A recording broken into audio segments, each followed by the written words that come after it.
தமிழக அரசியல் வரலாற்றில் ஒரு சுவாரஸ்யமான மாற்றம் நடக்குது. ஒரு கட்சி புதுசாக ஆரம்பித்து முதல் தடவையிலேயே சுமார் 20% மேலே வாக்கு வாங்குறது இது சாதாரண விஷயமே இல்லை. இது ஒரு சிக்னல். மக்கள் மனசில் ஒரு மாற்றம் நடக்குதுன்னு அர்த்தம்.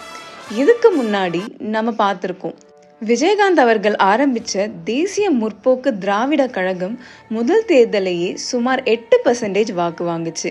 முக்கிய எதிர்கட்சியாகவும் வந்துச்சு. அது அந்த காலத்தில் ஒரு பெரிய சாதனையாக இருந்துச்சு. ஆனால் இப்போ சுச்சுவேஷன் வேற மாதிரி இருக்கு.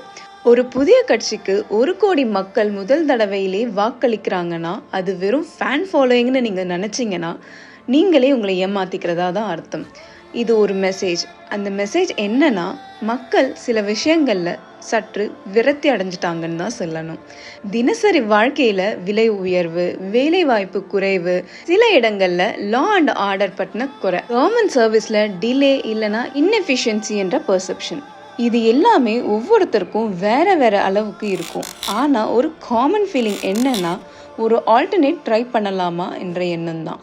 அதனால தான் இப்போது 3வது ஆப்ஷன் வந்ததும் மக்கள் அதை சீரியஸாக கன்சிடர் பண்ண ஆரம்பிச்சிருக்காங்க. இது ஆன்டி இன்க்யூபன்சி மட்டும் இல்லை, இது சாய்ஸ் எக்ஸ்பேண்ட் ஆகணுன்ற மைண்ட் செட். இது ஃபேன் பேஸ் மட்டும் இல்லை, இது எக்ஸ்பெக்டேஷன் ப்ளஸ் ஃப்ரஸ்ட்ரேஷன் ப்ளஸ் ஓப் மிக்ஸ். அதனால தான் ஒரு புதிய கட்சி முதல் தடவையிலேயே இவ்வளோ வாக்கு வாங்குது. ஒரு எலெக்ஷன் மட்டும் இல்லை, தமிழக அரசியலில் ஒரு புதிய சாப்டர் விற்கிற சைகை. அடுத்த சில ஆண்டுகளில் இது ஒரு ட்ரெண்டாக ஆகுமா அல்லது இது ஒரு டெம்பரவரி வேவாக முடிஞ்சிடுமா? இதுதான் இப்போ ஒரு பெரிய கேள்வி.